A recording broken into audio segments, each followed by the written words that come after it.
G Nirisha గారు ఈ press meet ముఖ్యంగా నిర్ణయించబడింది. కొంతమందికి ఈ పార్టీలో కొన్ని పదవులు ఇచ్చి ప్రజల ముందు నిలబెట్టడానికి భారతీయ జనతా పార్టీ నిర్ణయం తీసుకుంది. అందులో భాగంగా ఇప్పుడు వెంకట వేణుగోపాల్ గారు వేణుగోపాల్ కాచం గారిని కూడా ఒక సరళతో కూడిన విషయాన్ని మేము తెలియజేస్తున్నాం. ఎందుకు అని అంటే ఆయనకి రాష్ట్ర స్థాయి పదవి వాళ్ళని మేము ఆశిస్తున్నాం. రాష్ట్ర స్థాయి పదవి ఇస్తున్నప్పుడు దానికి సంబంధించిన కొంత మనం నిరూపించుకోవాలి. ఆ నిరూపించుకునే క్రమంలో కూడా త్వరలో ఒక ప్రెస్ మీట్ ఏర్పాటు చేసి ఆయనకి ఎంత బలం ఉంది, ఆయనకి ఎంతమంది అభిమానులు ఉన్నారు, ఆయన పిలిస్తే ఎంతమంది రాగలరు అని ఒక ప్రెస్ మీట్ పెట్టి ఆ ప్రెస్ మీట్లో ఆయన నిరూపించుకుంటే భారతీయ జనతా కిసాన్ పార్టీ ఆయన్ని సంతోషంగా మా పార్టీలో తీసుకుంటుందని తెలియజేస్తూ ఉన్నాము.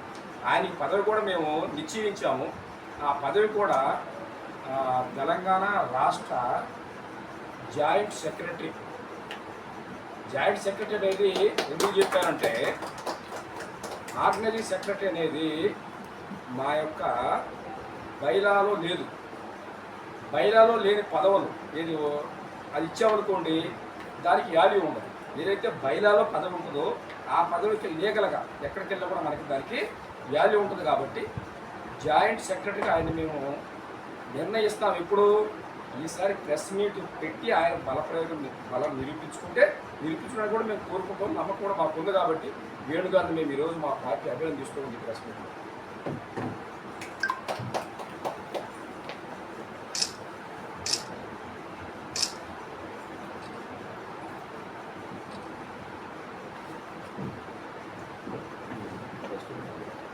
నా పేరు వేణుగోపాల్ కాచం అండి.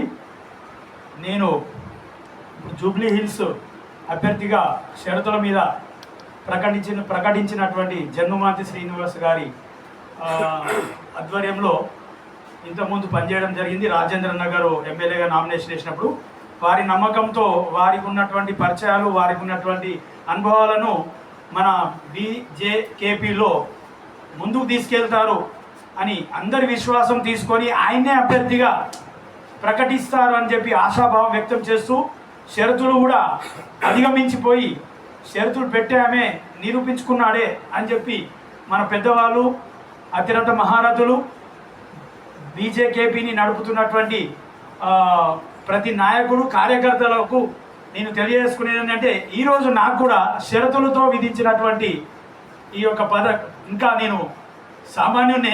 ఈరోజు సార్ నా షరతులు కంప్లీట్ చేసుకుంటే జాయింట్ సెక్రటరీ ఇస్తా అని చెప్పారు. నేను 200% నిరూపించుకోవడానికి ప్రయత్నం చేస్తాను.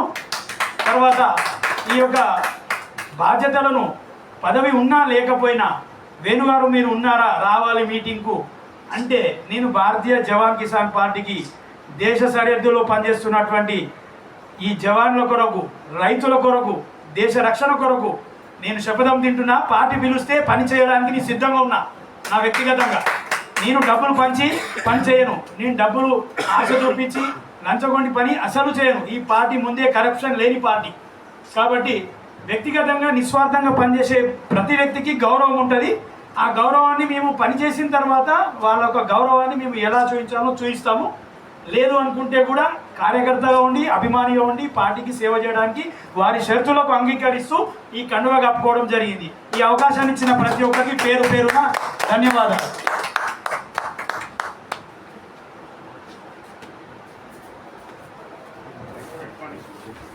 అలాగే ఈరోజు ఈ ప్రెస్ మీట్లోకి చేసిన మా యొక్క తెలంగాణ రాష్ట్ర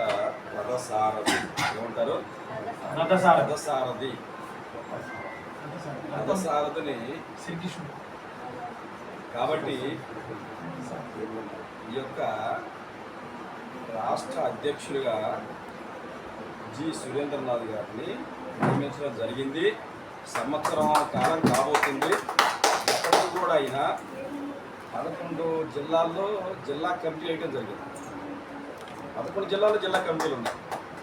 11 జిల్లాలో కమిటీలు వేశారు. స్టేట్ కమిటీ కూడా వేశారు.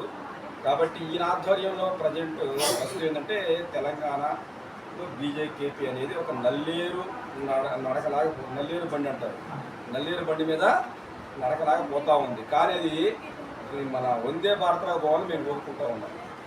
పిల్ల కాలువలాగా వెళ్తున్న ఈ యొక్క కార్యక్రమం వందే భారత్ అనే ఒక ట్రైన్ మంచి పేరు, ఆ స్పీడ్ రావాలని చెప్పేసి కోరుకుంటున్నారు. స్పీడ్ రావాలంటే ఒక ఆయనే కాదు, అందరూ కలిసి ఆయన సహకారం అందించాలి.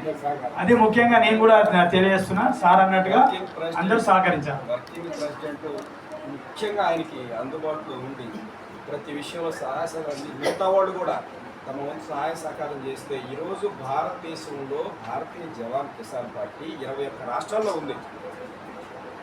21 రాష్ట్రంలో దేశంలోనే 21 రాష్ట్రాలు కమిటీలు ఉన్నాయి, పనిచేస్తున్నాయి. రేపు 29కి ప్రోగ్రెస్ కోసం అహింసలు బాగా కష్టపడుతూ ఉన్నారు. కాబట్టి అదే విధంగా ఇక్కడ కూడా తెలంగాణలో కూడా మేము ఇప్పుడు ఏం చేస్తున్నామంటే పునాది రాళ్ళు వేయటం జరిగింది. ఆ పునాదుల మీద ఇప్పుడు ఏం చేయాలి, పిల్లర్స్ వేయాలి, పైన స్లాబ్ వేయాలి, బిల్డింగ్ కట్టాలి. ఆ యొక్క కార్యక్రమంలో మంచి మంచి మేస్త్రులు ఎన్నుకోవాలి. ఇప్పుడు ఏం చేయాలి, ఎవరిని ఎన్నుకోవాలి, ఇంజనీర్లు వచ్చారు, మేస్త్రులు కావాలి. మేస్త్రుల ద్వారా అయితే మంచి కట్టుబడి ఏది ఆల్ట్రా సిమెంట్ తీసుకోవాలి, నాసిరకం సిమెంట్ తీసుకోకూడదు. దీని అర్థం ఏంటంటే మనం ఏ సిమెంట్ తీసుకోవాలి, ఆల్ట్రా సిమెంట్ అనేది కొత్తగా వచ్చింది కదా. అంటే ఒక నాణ్యమైన వ్యక్తులను తీసుకొని పార్టీని ముందుకు తీసుకెళ్ళి ఏర్కోవాలి. ఎవరిలో టాలెంట్ ఉంది, ఓహో ఈ వ్యక్తుల టాలెంట్ అంటే వాళ్ళని ప్రోత్సహించాలి. ఇప్పుడు జన్ను మాంతి శ్రీనివాస్ గారు ఉన్నారు, ఈయన దగ్గర టాలెంట్ అయితే ఫుల్గా ఉంది, ఆ కోరిక బాగా ఉంది. కానీ కొన్ని సమస్యలు వెనకలు అవుతాయి, అవి అధిగమించగలిగితే వండర్ఫుల్గా లీడర్గా తయారవుతారు. ఎందుకంటే ఒక మనిషిని అతని యొక్క తెలివిని, జ్ఞానాన్ని ఎదుటి గ్రహిస్తారు. కానీ ఎప్పుడు ముందుకెళ్తారు, మన యొక్క బండికి 4 చక్రాలు బాగుంటేనే ముందుకెళ్తారు. అవునా కదా? అందులో ఒక చక్రం పంచర్ అయినా కూడా బండి అయిపోతుంది. కాబట్టి వాళ్ళు మిస్సెస్ వెనకలాగినా అయిపోద్ది బండి. అంటే ఎందుకంటే చెప్తున్నా, వాళ్ళు మిస్సెస్ కావచ్చు, వాళ్ళు ఇంట్లో కావచ్చు, వాళ్ళ సపోర్ట్ ఫస్ట్ ఈయన గెలవాలి. ఇంటిలో గెలిచి రచ్చ గెలవాలి, ఇల్లు గెలిచి రచ్చ గెలవమన్నారు పెద్దవాళ్ళు. అర్థమైందా? అలా కాకుండా నేను రచ్చ గెలుస్తా ఇంట్లో గెలవాలంటే అది కుదరదు. అది దాన్ని గుర్తుపెట్టుకోవాలి. మేడం గారు ముందు సపోర్ట్ ఇస్తామని అంటేనే మీరు ముందుకు రండి. ఓకే. కాబట్టి మా యొక్క గండి సురేంద్రనాథ్ గారు ఈ తెలంగాణ స్టేట్ ప్రెసిడెంట్ గారికి ఎంత చెప్పినా తక్కువే. 26 సంవత్సరాలు 20 సంవత్సరాలు మా ఇండియన్ ఆర్మీ పనిచేయించారు. ఇంకా దేశ సేవ చేయడానికి ఆయన ప్రార్థన కొట్టుకోడు. కాబట్టి మమ్మల్ని ఏమంటారంటే, మీరు సర్వీస్ చేస్తా బోర్డర్లో ఉన్నారు 20-25 ఏళ్ళు, ఇప్పుడు కూడా ఇల్లు ఇప్పుడు బయట తిరుగుతున్నారు అని చెప్పని మమ్మల్ని మా మీద ఒక ఆరోపణ ఉంటుంది. ఇంట్లో పెట్టి ఆరోపణ. దేశానికి సేవ చెయ్యాలంటే అది మా కాన్సెప్ట్. దానికోసం ఈ పార్టీ భారతీయ జవాన్ కిసాన్ పార్టీ లేదా పొలిటికల్ పార్టీ ఇండియాలో ఇంతవరకు లేదు. మిలిటరీ వాళ్ళు పెట్టిన పార్టీ ఉందా? లేదు. ఇదే ఫస్ట్ పార్టీ. కాబట్టి దీన్ని ముందు మన ఇంట్లో వాళ్ళు ఆదరించండి, ఫస్ట్ దీన్ని తెలుసుకోండి. అందుకనే గౌరవ శ్రీ గండి సురేంద్రనాథ్ గారికి ఆయన అనుభవాలు ఎంతో ఇచ్చారు పార్టీకి. దేశ సేవ చేసి కూడా అలసిపోకుండా ఇంకా గృహిణీలకు, మన ఇంట్లో ఉన్న ఫ్యామిలీకి ఒప్పించి అక్కడ గెలిచి, పార్టీలో గెలిచి అన్ని జిల్లాలో కమిటీలు వేసి ఒక మన్ననలు ఇవాళ పొందారు.